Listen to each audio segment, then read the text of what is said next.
अगर आप यहाँ के मुस्लिम से बात करने जाओ तो वो ये कहते हैं कि भैया हम पाकिस्तान को क्यों प्रूफ करें, कौन होते हैं पाकिस्तान वाले, आप हमसे पूछिए, हमारे बारे में बात करिए, हम आपको सब कुछ बताएंगे, हमारे देश के बारे में बात करिए। जब भारत के अंदर बम ब्लास्ट होते हैं या आतंकवादी आके गोली चलाते हैं तो वो हिंदू मुस्लिम तो दूरबीन उनके पास तो कोई है नहीं कि वो देख के मारेंगे किसी को गोली, तो उसमें हिंदू भी मरते हैं, मुस्लिम भी मरते हैं, सिख भी मरते हैं, ईसाई भी मरते हैं।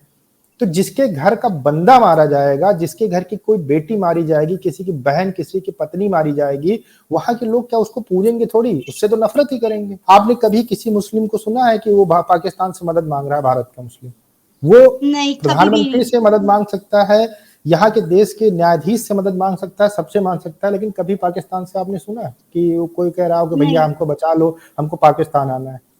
नहीं ना, आज पूरा नेवर। इतिहास उठा के देख लीजिए। इसके अलावा आप पचासों मुस्लिम के जो है पाकिस्तान के वीडियो हैं, जो ये लोग कहते हैं कि भारत आज तरक्की कर रहा है, चीजें अच्छी कर रहा है, ये चाइना से कपड़ा लेते हैं, सारा सारा सामान 90% आपके यहाँ चाइना से आता है, पैसा आपके यहाँ IMF या अमेरिका देता है या चीन देता है, ठीक है। जितनी सारी चीजें यूज की जा रही हैं आज के समय में, चाहे बिजली हो, चाहे कैमरा हो, चाहे मोबाइल हो, कुछ भी इलेक्ट्रॉनिक गैजेट्स जो सब भी हैं, चाइना से वो आया सब है। काफिरों की बनाई हुई हैं, सब काफिरों के इवेंट किए हुए हैं। तो भैया अगर आपको इतना लगता है कि काफिर बहुत बड़े दुश्मन है, तो आप दवाइयां भी काफिर की बनी मत खाओ। अस्सलाम वालेकुम, नमस्ते, सत श्री अकाल। मैं हूं सनामजद, एक और बड़े इंटरेस्टिंग एपिसोड के साथ आपकी खिदमत में हाजिर हूं। आज हमें इंडिया से ज्वाइन किया है अनुज धीमान ने, जो कि पहले इंडियन है जिन्होंने इंडियन रिएक्शन शो स्टार्ट किया और इंडिया की आवाम की राय हम तक पहुंचाई। नमस्ते सर, कैसे हैं आप? नमस्कार, आदाब, सत श्री अकाल। मैं अच्छा हूँ, आप बताइए कैसे हैं? आपकी ऑडियंस भी अच्छी होगी, मैं उम्मीद करता हूँ। जी जी अल्हम्दुलिल्लाह, मैं बिल्कुल ठीक।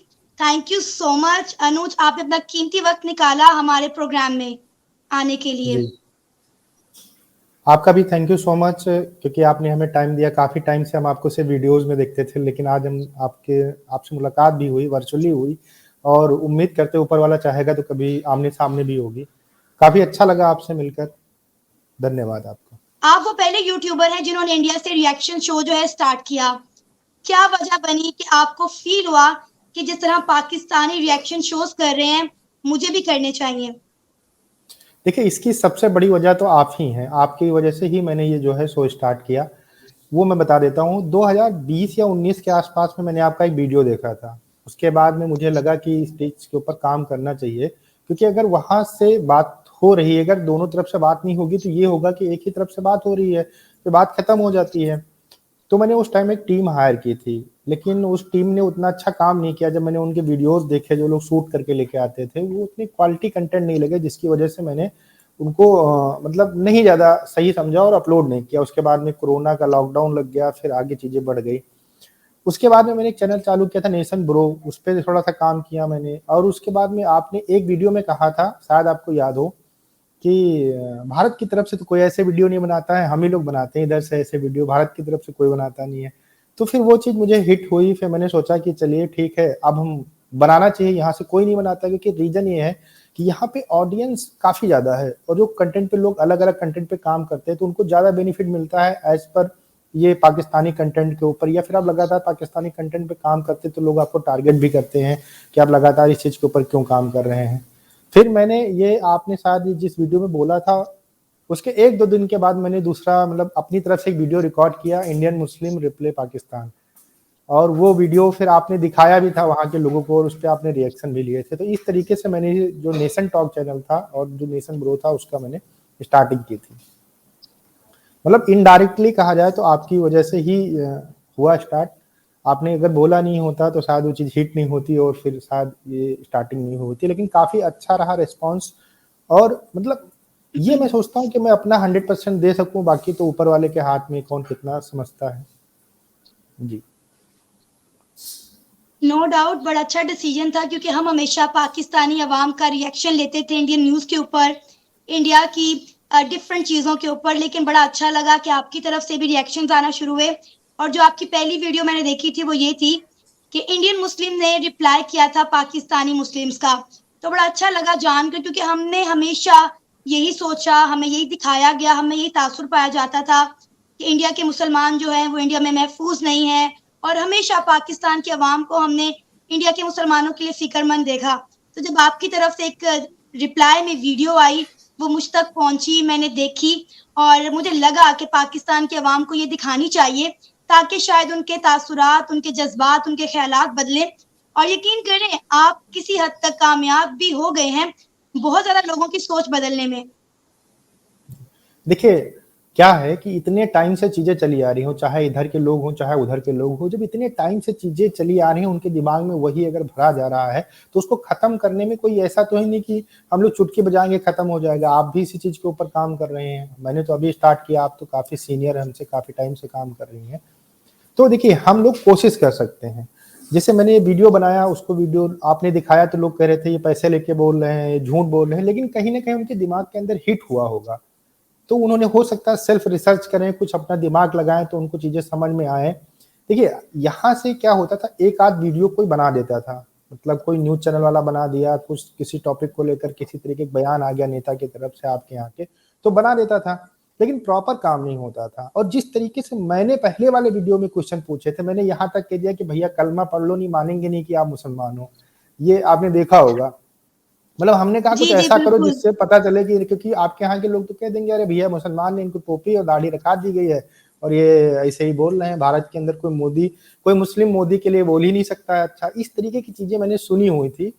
तो उसमें साफ-साफ देखिए, भारत का जो मुस्लिम है, उसका साफ-साफ कहने का मतलब है कि हमें अपने कंट्री से मतलब है। हमें किसी दूसरी कंट्री से क्या मतलब है? अभी पाकिस्तान वाले जो करेंगे उनको उनका मिलेगा और जो हम करेंगे वो हमको मिलेगा। तो इस तरीके के यहाँ के लोग थिंकिंग रखते हैं। पाकिस्तान से यहाँ के देखिए, अगर आप यहाँ के मुस्लिम से बात करने जाओ तो वो ये कहते हैं कि भैया हम पाकिस्तान को क्यों प्रूफ करें? कौन होते हैं पाकिस्तान वाले? आप हमसे पूछिए, हमारे बारे में बात करिए, हम आपको सब कुछ बताएँगे, हमारे देश के बारे में बात करिए। अच्छा, ये चीज़ें आपके यहाँ भी होती होंगी जब आप लोग इंटरव्यू लेने जाते हैं। लेकिन देखिए, मैंने कोशिश की और उससे कहीं न कहीं इफ़ेक्ट हुआ होगा, और ये चीज़ इफ़ेक्ट जो इतने सालों से दिमाग के अंदर भरा हुआ है उसको निकलने में थोड़ा टाइम तो लगेगा, लेकिन हम अपना प्रयास जारी रखेंगे और धीरे-धीरे करके लोग समझने भी लगे कि मेरा पर्पज़ क्या है बनाने का। जैसे कि जो मुस्लिम कम्युनिटी होती है उसको समझाना पड़ता है कि इस तरीके से पाकिस्तान के अंदर लोग जो है भड़काते हैं भारत के खिलाफ और नाम खराब करने की कोशिश करते हैं।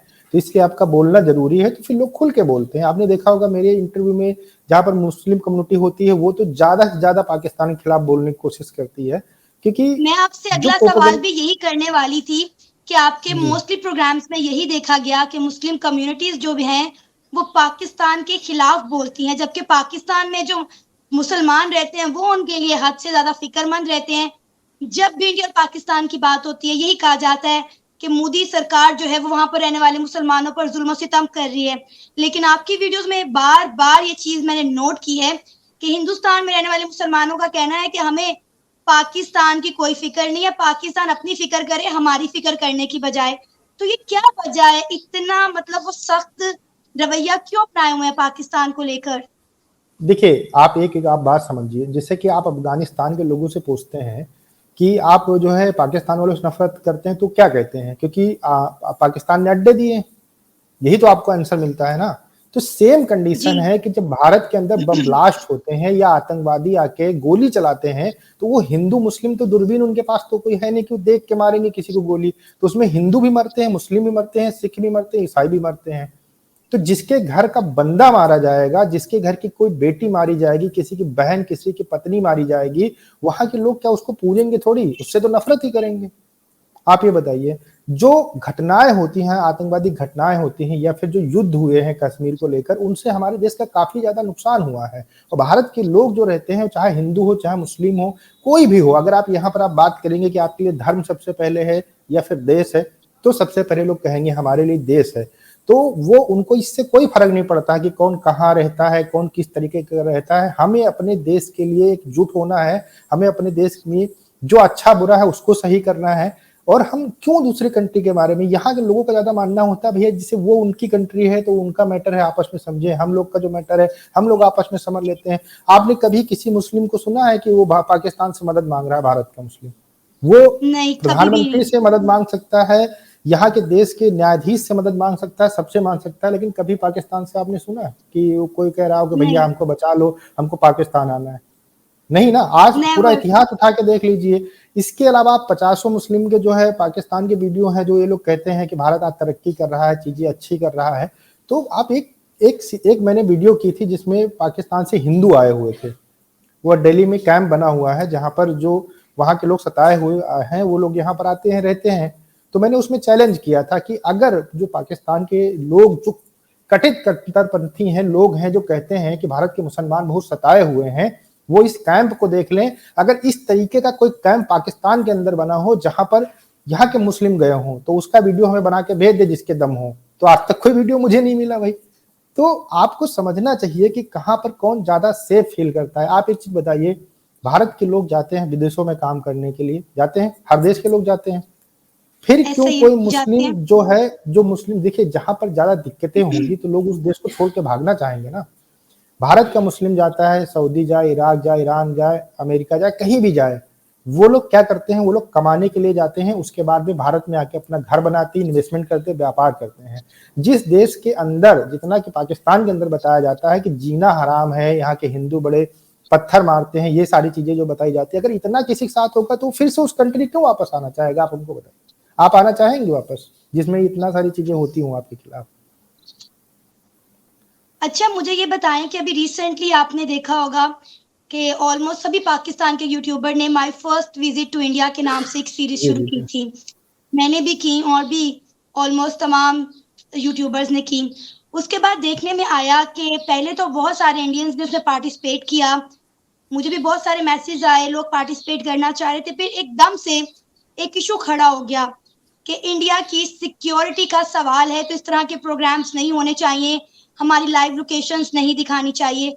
तो क्या आपको लगता है कि जब इस तरह से कोई लाइव सेशन होता है तो क्या इंडिया की सिक्योरिटी, जिसके बारे में हम हमेशा तारीफ की है कि इंडिया की सिक्योरिटी जो है वो बड़ी अच्छी है, वहाँ की आर्मी बड़ा अच्छा काम कर रही है, तो आपको लगता है कि इस तरह के लाइव सेशन होने से, लाइव वीडियो होने से इंडिया की सिक्योरिटी को कोई थ्रेट्स हो सकते हैं या कोई इशू हो सकते हैं? क्योंकि देखा गया है कि बहुत सारे व्लॉगर्स हैं इंडिया से भी, फॉरेन से भी, जो जब इंडिया विजिट पर आते हैं तो इंडिया के डिफरेंट शहरों का, डिफरेंट चीजों का विजिट करवाते हैं, पूरे पूरे व्लॉग्स बने हुए हैं। तब क्या इंडिया की सिक्योरिटी पर बात नहीं आती? देखिए, आपने क्वेश्चन पूछा है, मैं उसको आपको साफ साफ क्लियर, देखिए जो व्लॉग बनाता है वो ऐसा नहीं कि 2 घंटे तक एक ही एरिया का व्लॉग बनाता रहता हो, वो कुछ दिखाता है, फिर कुछ पार्ट दिखाता है, फिर दूसरी जगह के पार्ट दिखाता है, तो उससे इस चीज को आप कंपेयर नहीं कर सकते हो। देखिए, जब आपके यहाँ पर जब एक बार आदमी जो दूध जो है गरम गरम पी लेता है तो उसको दही भी पीने में डर लगता है। आपने सुनी है ना ये कहावत, दूध का जला जी जी छाछ भी बिल्कुल। जो है ठंडा करके पीता है। तो भारत दूध में का जला इतने, छाछ भी फूक फूक कर पीता है। हाँ, फूक फूक कर पीता है। तो अब भारत के अंदर इतनी ज्यादा घटनाएं हो चुकी हैं कि सब लोग कहीं ना कहीं परेशान रहते हैं। और व्लॉग में क्या होता है, छोटा सा पार्ट दिखाया गया, कहीं छोटा सा दिखाया गया। यहाँ पर क्या हो रहा है, देखिए सामने वाले की इंटेंशन हम नहीं जान सकते हैं। लश्कर तैयबा ने अभी हाल ही में थ्रेट किया कि हम इंडिया के अंदर बहुत बड़ा आतंकी हमला करेंगे। इसके अलावा हाफिज सईद, बहुत सारे ऐसे लोग हैं जो इन सारी चीजों को यूज कर सकते हैं गलत तरीके से। हम ये नहीं कह रहे हैं कि आपका इंटेंशन गड़बड़ होगा या किसी भी पाकिस्तानी यूट्यूबर का इंटेंशन गड़बड़ होगा, लेकिन जो एरिया का पूरा एरिया का एक एक घंटे घूम के दिखाया जा रहा है, वो कहां पर किस तरीके से गलत लोग उसको यूज कर सकते हैं, उससे सिक्योरिटी थ्रेट्स होते हैं। जैसे आप मान लीजिए किसी मेट्रो स्टेशन को दिखाया जा रहा है तो उसको पूरा, यहाँ वेंडिंग मशीन लगी है, यहाँ से हम नीचे जाते हैं, हम यहाँ से ऊपर आते हैं, फिर हम बैठते हैं, फिर ये दूसरा वाला पड़ेगा, फिर तीसरा। ये चीज कोई ब्लॉगर नहीं दिखाता है। वो दिखाएगा यहाँ वेंडिंग हुई, यहाँ हम बैठ लिए, यहाँ पे हम उतर लिए। तो जो ये 24 मतलब ये 1-1.5 घंटे की जो कॉल होती है, यहाँ पर मस्जिद है, इसके सामने देखिए दुकान है, चच्चा बैठे हुए हैं, इनसे आप बात कर लीजिए, फिर आप यहाँ मंदिर है, इधर दुकानें लगी हुई हैं, तो ये पूरा डिटेलिंग वीडियो जा रहा है ना। आप इससे समझिए आपका कोई इंटेंशन गलत नहीं है, लेकिन बाय द वे अगर इस तरीके की कोई घटना हो जाती है जिसको आप भी नहीं चाहेंगे, हम भी नहीं चाहेंगे, कोई भी नहीं चाहेगा, तो उससे आपको कितना दुख होगा बताइए। कि आपके इस वीडियो को यूज करके किसी ने ये घटना कर दी है तो उससे आपको कितना दुख होगा, तो कितने लोगों की जान जा सकती है। तो इन सारी चीजों से दूर रहना चाहिए। बात करें, फोटोज दिखा दें, बात करें, जैसे हम बात करें, आप हमसे कहिए कि यहाँ पर कितनी मस्जिद हैं, वो हम बता देंगे, फोटो दिखा देंगे। आप हमसे कहिए किसी मुस्लिम से बात कराइए तो उनको हम बुला के दिखा देंगे, उनसे बात करा देंगे। लेकिन पूरा लेके घूमना, हम आपको कहते हैं कि आप जाइए पूरा लाहौर स्टेशन वीडियो बना के घुमा के दिखाइए, देखिए फिर आपको कुछ दिन के बाद आपको पुलिस पकड़ती कि नहीं पकड़ती। कि आप एक एक डिटेल दिखाइए, यहाँ पर ये होता, यहाँ ये होता, वहाँ वो होता, आप भी नहीं कर पाओगे। तो देखिए ऐसी सही चीजें नहीं सही। करनी चाहिए जिसमें थोड़ा सा डाउट हो कि इससे किसी ह्यूमन का जो है नुकसान हो सकता है, दिक्कत हो सकती है। ठीक है, जो आपने पॉइंट्स बताए वो वैलिड है। अगर सिक्योरिटी पर बात आती है, किसी कंट्री के नेशनल सिक्योरिटी पर बात आती है, तो डेफिनेटली इस तरह की सीरीज नहीं होने चाहिए, इस तरह के प्रोग्राम्स नहीं होने चाहिए। मैं आपसे ये जानना चाहती हूँ कि पर्सनली आप क्या चाहते हैं कि इंडिया और पाकिस्तान के ताल्लुकात बेहतर होने चाहिए? देखिए, इंडिया पाकिस्तान के अगर ताल्लुकात अच्छे हो जाएं तो ये जो पूरा रीजन है पूरा शांत हो सकता है। देखिए, ऐसा नहीं है कि भारत के अंदर कमी है। आप ये बताओ, अगर भारत के अंदर कमी होती तो बहुत सारी कंट्रीज से नहीं बन रही होती, ट्रेड नहीं चल रही होती। जितनी भी दुनिया की कंट्री हैं उसमें से एक दो कंट्री को छोड़ के, एक दो भी छोड़ दो, सिर्फ पाकिस्तान को छोड़कर, जिसके साथ में भारत का व्यापार नहीं चल रहा है। अब अगल बगल आप अपने उठा के देख लीजिए, पाकिस्तान की ना ईरान के साथ बनती है, उसने वहां पर दो मतलब बातें की, गैस पाइपलाइन बिछवाई, फिर उसके बाद में उसने जुर्माना लगाया। मतलब जो उन्होंने कहा वो किया नहीं किसी के साथ में, तो इसीलिए उनकी किसी के साथ नहीं बनती है। तो एक जब जिसे हम लगातार प्रयास कर रहे हैं किसी चीज के लिए कि अच्छा हो जाए, अच्छा हो जाए, अगर नहीं हो रहा तो हमें उस चीज के ऊपर फोकस करके सोचना चाहिए कि कहाँ हमारी गलतियां हो रही हैं। भाई, भारत की तरफ से अटल बिहारी वाजपेयी गए आपके यहाँ पर समझौता एक्सप्रेस, मतलब जो अटल बिहारी वाजपेयी जब गए तो एक ये हुआ कि भारत पाकिस्तान के रिलेशन अच्छे हो सकते हैं। वो बीजेपी के प्रधानमंत्री थे, जबकि पाकिस्तान के लोग तो बीजेपी को हमेशा भला बुरा कहते हैं। जब वो गए तो उन्होंने कहा कि अब हमारे रिलेशन अच्छे हो गए हैं, लोग इधर उधर जा सकते हैं, कोई दिक्कत नहीं है। लेकिन उनके आने के 2-3 महीने के बाद में कारगिल वार छेड़ दी गई।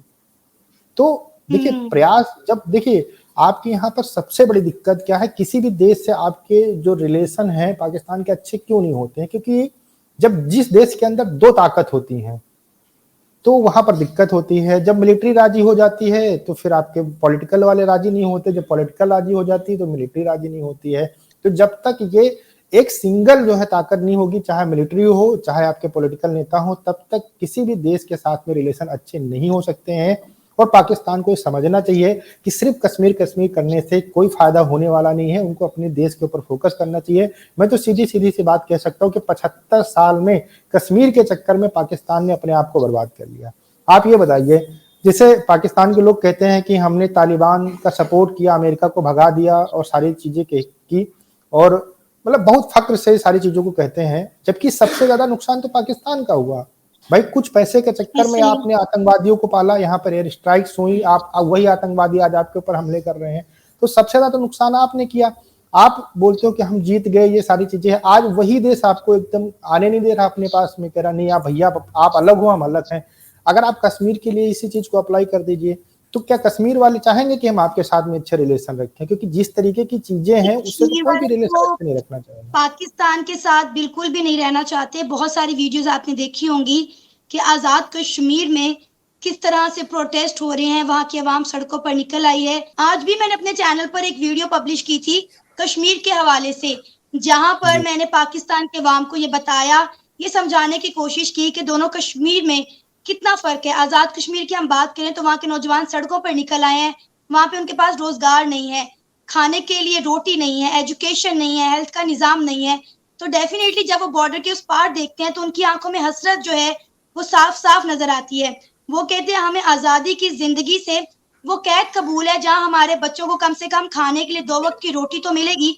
नो डाउट पाकिस्तान ने आज तक कश्मीर कश्मीर करने के अलावा कुछ नहीं किया, और कश्मीर के चक्कर में इंडिया के साथ पाकिस्तान के मामलात ताल्लुकात कभी भी जो हैं वो बेहतर नहीं हो सके। आपने और मैंने अपनी बहुत सारी वीडियोस में साफ साफ कंपैरिजन दिखाया कि बॉर्डर बंद होने की वजह से पाकिस्तान को, पाकिस्तान के अवाम को कहाँ तक सफर करना पड़ता है। जो प्याज आपके वहां 20 रुपए किलो मिलता है, यहाँ पर पाकिस्तान के अवाम डॉलर के रेट पर 180 रुपए में खरीद रही है। यहाँ तक कि बहुत सारी और सब्जियां जो इंडिया से आती थी, बंद होने की वजह से पाकिस्तान की अवाम की पहुंच से सख्त से दूर हो गई है। मैं आपको बता नहीं सकती, यहाँ पे रमजान शरीफ का महीना चल रहा है, यहाँ पे खजूर का जो रेट है वो 500 रुपए हाफ केजी है। तो आपको नहीं लगता कि अगर ये बॉर्डर खुल जाए तो कम से कम लोगों के रोटी के मसाइल हल हो सकते हैं? देखिए, पाकिस्तान के जो लोग हैं, एक तो एजुकेशन लेवल इतना अच्छा नहीं है, तो सोचने की जो क्षमता होती है वो लिमिटेड होती है। जब वो दुनिया से जुड़ते हैं तो उनको बहुत सारी सच्चाई का पता चलता है। जैसे कि आपका मैं पहला वीडियो में बता दूं, जब आप मार्केट गई थी और वहां पर आप पूछ रही थी, भारत और पाकिस्तान का तब व्यापार बंद हुआ था 370 की वजह से, तो आप मार्केट गई थी और वहां से लोगों से पूछ रही थी कि आपको क्या भारत के टमाटर की जरूरत है, क्या आपको जो है हमारे यहाँ टमाटर नहीं होता है, मतलब आप थोड़ा भारत के ऊपर तंज कस रही थी। तो अब उसके बाद में जब आपने हकीकत, मेरी पहली वो वीडियो पहली वीडियो थी। मेरी वो पहली देखा वीडियो था। थी और अभिनंदन का जहाज पाकिस्तान में आकर गिरा हाँ था, जिसकी जी वजह जी। से ये भारत ने देखिए आप, पाकिस्तान पे टमाटर बंद कर दिए थे। हाँ तो क्या हुआ कि इन सारी चीजों, उसके बाद में जब आपने काम किया, रिसर्च की, सारी चीजों को जाना, तो आपको समझ में आया कि ऐसे नहीं जैसे हमें ये सारी चीजें नॉर्मल दिखाई पड़ती हैं। तो सेम यही बिल्कुल, चीज अप्लाई होती है हर एक पाकिस्तानी नागरिक के ऊपर कि वो एक ही चीज को देखना चाहते हैं जो उनको दिखाया गया है, जो उनको समझाया गया है। वो अगर थोड़ी सी चीजों नॉलेज रखें, थोड़ा सा इंटरनेशनल न्यूज वगैरह पढ़ें, तो उनको इन सारी चीजों से बहुत ज्यादा जानकारी हो जाएगी, फिर इन सारी चीजों से वो दूर हो जाएंगे। अब हम आते हैं कश्मीर की तरफ। देखिए कश्मीर, कश्मीर पाकिस्तान तो कर रहा है, लेकिन कश्मीर के लिए सिर्फ एक ही चीज है जो पाकिस्तान को उससे थोड़ा बहुत जोड़ कर रखती है। अगर वो चीज अगर हटा दी जाए ना, तो जो भारत के कश्मीर है यहाँ से लोग उनकी तरफ मुंह भी नहीं करेंगे, और वो है धर्म। धर्म के नाम के ऊपर हमेशा पाकिस्तान खेलता रहा है, समझे। अगर आप कंपैरिजन कर लो, जहां पर 2300 हॉस्पिटल हो, जहां पर 23 से 30 हॉस्पिटल हो, उसका कोई कंपैरिजन बनता है? आप बताइए। एजुकेशन देख लीजिए, हमारी तरफ से उमरान मलिक को देख लीजिए, आसिम को देख लीजिए, बिग बॉस में इतने बड़े एक्ट्रेस हैं, समझे। बहुत सारे ऐसे लोग हैं, सेलिब्रिटी हैं जो कश्मीर से हैं। और आपकी तरफ देख लीजिए, तो जो ये प्रोपगंडा चलाया जा रहा है कि भारत कभी जो कश्मीर है उनके लोगों को हक नहीं देता है, फ्रीडम नहीं है, यहाँ पर लोग रोजगार नहीं बना सकते हैं। लाखों व्लॉग है भैया, थोड़ा सा दिमाग का यूज करो, जाओ चेक कर लो, आपको मिल जाएंगे। 2 करोड़ से ज्यादा जो लोग गए हैं, टूरिस्ट गए हैं आपके अकॉर्डिंग, तो वहां बच्चे बच्चे को उठा लिया जाता है। तो उमरान मलिक बच्चा है, उसको वो क्यों क्रिकेटर बन गया? 21 क्रिकेटर क्यों जो है आईपीएल की बोली के अंदर आया, बताइए, कश्मीर से। तो ये जो प्रोपगंडा है, ये कहीं ना कहीं धर्म के नाम के ऊपर खेला जा रहा है। और अगर धर्म को हटा दिया जाए तो कश्मीर के लोग उनकी तरफ देखना नहीं चाहेंगे, और ये सारी चीजें भी बंद हो जाएंगी। तो सबसे बड़ा बेनिफिट यहाँ पर है पाकिस्तान को कश्मीर वाले मुद्दे के ऊपर, कि वो धर्म एक है, समझे आप। तो यहाँ पर जहां धर्म की बात आती है, तो बहुत सारे जो कट्टर लोग होते हैं वो ना डेवलपमेंट देखते हैं, ना अपने बच्चे की जिंदगी देखते हैं, ना कुछ देखते हैं। उनको इन सारी चीजों से नहीं मतलब होता है। और जो लोग पीओके में हैं, वो लोग आज किस तरीके से जिंदगी जी रहे हैं आप देख लीजिए। वहां पर वो लोग खुद परेशान है, ना उनको आटा मिल रहा है, ना चीजें मिल रही हैं। तो ये सारी चीज देखने के बाद में कौन कश्मीर का बंदा उधर जाना चाहेगा? अभी तो स्मार्ट सिटी बन रहा है आपका श्रीनगर, सारे काम वहां पर स्टार्ट हो चुके हैं। धारा 370 हटाने का पर्पज क्या था, आप बताइए। आपके अकॉर्डिंग बहुत सारी चीजें खराब है भाई। गिलगित बल्तिस्तान में आपने यही चीज की, आपने चाइना को रास्ता देने के लिए उसको अलग कर दिया और वहां पर ये चीज हटा दी। तो वो सही है, मतलब आप लोग जो कर रहे हैं, आपके यहाँ के जो लोग कर रहे हैं, सही है। हमने डेवलपमेंट के लिए क्या किया कि हमने 370 जब धारा यहाँ से हटी, तो उसका ये था कि जो बड़ी बड़ी कंपनी जाएंगे उनको जमीन वहां पर मिल सके। भाई इंडस्ट्री किस तरीके से लगेंगे, रोजगार किस तरीके से डेवलप होगा भाई। इसीलिए तो इतने दिन से कुछ नहीं हो पा रहा, वो चीजें अब वहां पर हो रही हैं। अब आने वाले दिनों के अंदर लोगों को रोजगार मिलेगा, खाने के लिए सारी चीजें मिलेंगी। आज से जो मिल रहा है उससे और अच्छी चीजें मिलेंगी, तो कोई क्यों जो है दूसरी तरफ देखना चाहेगा। मुझे ये बताएं कि आपको क्या लगता है कि क्या हम कभी अपनी जिंदगी में इंडिया और पाकिस्तान के ताल्लुकात बेहतर होते हुए देख पाएंगे, या जो कुछ हम देख रहे हैं हमारी आने वाली नस्लों को भी यही सब कुछ देखना पड़ेगा? क्योंकि अगर हम बात करें इंडिया की, तो इंडिया जितनी तेजी से ग्रो कर रहा है, इंडिया की इकोनॉमी जितनी तेजी से ग्रो कर रही है, तमाम ममालिक का रुझान इंडिया की तरफ बढ़ रहा है। इंडिया के हर कंट्री के साथ टर्म्स बहुत अच्छे हैं सवाए पाकिस्तान के। तो क्या लगता है कि क्या हम अपनी जिंदगी में इंडिया और पाकिस्तान की दोस्ती होते देख पाएंगे? देखिए पहले तो जो जितने भी आपने बहुत सारे जो पढ़े लिखे बहुत अच्छे लोग होते हैं, अगर आपने उनसे बात की है पाकिस्तान के अंदर, तो आपको एक फर्क पड़ता चलता है। जो जो थोड़ा, देखिए पाकिस्तान या कोई भी कंट्री हो जहां पर कुछ बहुत समझदार लोगों की संख्या कम होती है। भाई भारत के अंदर सारे लोग तो समझदार है नहीं। तो जब आप उनसे बात करते हैं, जो गैर समझदार लोग हैं उनसे जब बात करते हैं, तो वो कहते हैं कि काफिर कभी दोस्त ही नहीं हो सकता है। ये आपने सुना होगा बहुत सारे इंटरव्यू के अंदर। तो जी, जब तक मैंने ये सुना भी था, और हाँ मैंने अपने कुछ लास्ट इंटरव्यूज में इंडिया की ऑडियंस से, इंडिया की आवाम से ये सवाल भी किए कि यहाँ पर कहा जाता है कि काफिर कभी मुसलमान का दोस्त नहीं हो सकता, लेकिन अनफॉर्चुनेटली लोगों ने मेरे उस सवाल को ही गलत अंदाज में ले लिया कि सना ने ये कहा है कि काफिर मुसलमान का देखिए दोस्त नहीं हो सकता, और जिससे मुझे एक्चुअल काफी में तनकीद का सामना भी करना पड़ा। देखिए एक्चुअल में ये कॉन्सेप्ट सिर्फ पाकिस्तान के अंदर अप्लाई होता है। आप सऊदीया हम्म। चले जाइए, ईरान, इराक, कहीं भी आप जाइए, कोई दिक्कत आपको नहीं होती। सब लोग आपको अच्छे से ट्रीट करते हैं, बात करते हैं। लेकिन जैसे आप पाकिस्तान के अंदर आएंगे, आपको ये चीज सुनने को मिल जाएगी। अच्छा खास बात देखिए, ये चाइना से कपड़ा लेते हैं, सारा सारा सामान 90% आपके यहाँ चाइना से आता है। पैसा आपके यहाँ IMF या अमेरिका देता है या चीन देता है, ठीक है। जितनी सारी चीजें यूज की जा रही हैं आज के समय में, चाहे बिजली हो, चाहे कैमरा हो, चाहे मोबाइल हो, कुछ भी इलेक्ट्रॉनिक गैजेट्स जो सब भी हैं, चाइना से वो आ रहा सब है। काफिरों की बनाई हुई हैं, सब काफिरों की इवेंट किए हुए हैं। तो भैया अगर आपको इतना लगता है कि काफिर बहुत बड़े दुश्मन है, तो आप दवाइयां भी काफिर की बनी मत खाओ, फिर अपने यहाँ पे जड़ी बूटी से दवाई बनाओ और खाओ वहां पे। उन सारी चीजों में इनका काफिर वाला काम नहीं करता है। तो जब तक ये चीज दिमाग से नहीं निकलेगी, तब तक ये लोग कैसे किसी को दोस्त मान सकते हैं। अगर हमने आपको दुश्मन मान लिया, तो हम कैसे आपसे दोस्त बन सकते हैं, आप हमको बताइए। दूसरी चीज है कि जो सही। पॉलिटिशियन है और जो आपका मीडिया है, जो दिखाता है जैसे वैसे ही लोगों की सोच बदलती है। एक एग्जाम्पल हम आपको देते हैं, इमरान खान है आपके यहाँ आज के टाइम में, जब वो प्रधानमंत्री थे तो भारत की बुराई करते थे कि मोदी ऐसा है, मोदी वैसा है, और मोदी हमारे सामने खड़ा नहीं हो सकता, बात नहीं कर सकता, ऐसी बातें करते थे ना। बिल्कुल।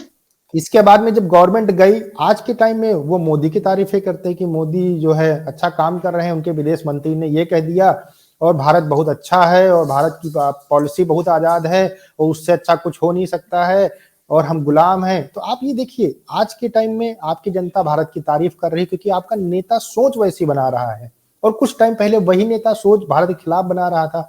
देखिए, जो आपकी ये सोच जब चेंज होगी, तभी लोगों के जो है बिहेवियर अच्छे होंगे। ये काफिर वाला कहीं पे फैक्टर काम नहीं करता है। चाइना कौन सा जो है मुस्लिम कंट्री है, वो तो आप इवन आप देख लीजिए, अल जजीरा की रिपोर्ट्स आपको मिल जाएंगी कि वहां पर आप रमजान नहीं रख सकते। अगर रमजान में रोजा रहते तो आपको पुलिस वाले आके जबरदस्ती खिलाते हैं। तो ऐसे कंट्री को आप अपना बहुत बड़ा दोस्त मानते हो। तो ये सब फायदे का सौदा होता है, जिसका जहां से फायदा होता है उसके तरफ कोई नहीं बोलता है, और जहां पर आपको बुराइयां करनी है, आपका दुश्मन है, तो उसके खिलाफ सारे लोग बोलते हैं। दुनिया का एक वाहिद आपके यहाँ, हमारे यहाँ अकेला एक कंट्री पाकिस्तान है जो भारत को मुस्लिमों के खिलाफ बताता है। बाकी कोई ऐसी कंट्री नहीं है जो भारत को मुस्लिमों के खिलाफ मानती हो। चलिए हम कुछ फैक्ट सर एंड फिगर पे इसीलिए बात कर तो लेते हैं। हमने इस चैनल का आगाज किया था 2019 में। यही मकसद था मेरा इस चैनल को खोलने का कि लोगों की राय चेंज करने की कोशिश, सोच जो है वो चेंज करने की कोशिश की जाए। अब इंडिया की जानिब से भी आप ये कोशिश कर रहे हैं, उम्मीद है शायद थोड़ी तब्दीली आ जाए, लोगों के दिमाग जो है वो थोड़े से बदल जाएं। एंड पे मैं आपसे एक सवाल करना चाहूंगी जो कि मैं अपनी तमाम ऑडियंस से करती हूँ। वो लोग जो इस वक्त आपको इंडिया और पाकिस्तान से देख रहे हैं एक मिनट में या आपसे किसी थोड़ी सी और बात, कंट्री से देख रहे हैं, आप उन्हें क्या पैगाम देना चाहेंगे? तो मैं लास्ट में यही सबसे उम्मीद, देखिए मेरे जितने भी दर्शक हों, चाहे पाकिस्तान के हों, चाहे इंडिया के हों, या फिर दुनिया के अंदर कहीं से भी मुझे देख रहे हैं, तो सबसे यही भाई विनती है कि देखिए, शांति का रास्ता सबसे अच्छा होता है और उसी के ऊपर चलना सही है। और हिंदू मुस्लिम हो, ये सारी चीजों के ऊपर पढ़ना बेकार है। कोई किसी का भी दोस्त हो सकता है, लेकिन जब तक आप सही मानसिकता रख के आप उससे नहीं मिलेंगे। दुनिया ग्लोबल हो चुकी है, कुछ आप बनाते हैं तो हम यूज करेंगे, कोई कोई दूसरा बनाता है तो वो यूज करेगा। अब वो टाइम नहीं रहा कि जो पुरानी चीजें थी उन्हीं के ऊपर बात की जाए। जमाना बदल रहा है, तो हमें भी जमाने के साथ चलना है, तो मिलकर रहें, और जमाने के साथ चलेंगे तभी हम आगे चलकर इस दुनिया के लिए और अपने देश के लिए या फिर अपने परिवार के लिए, अपने लिए कुछ कर पाएंगे। जी बिल्कुल, आपने ठीक कहा कि ज़माना बदल रहा है, वक़्त बदल रहा है, इसके साथ हमें भी बदलना चाहिए और अपनी सोच को भी बदलना चाहिए। तभी हमारे आपस में जो इख्तिलाफ़ात हैं, जो कशीदगियाँ हैं, वो ख़त्म होने का नाम लेंगी, दूरियाँ कम होंगी और ताल्लुकात बेहतर होंगे। उम्मीद है हमारी ऑडियंस को हमारी आज की गुफ्तगू पसंद आई होगी। Thank you so much once again कि आपने अपना कीमती वक़्त दिया और हमारी आवाम तक अपनी राय पहुँचाई। अपना ख़्याल रखिएगा। अल्लाह हाफ़िज़। जी धन्यवाद। अल्लाह हाफिज।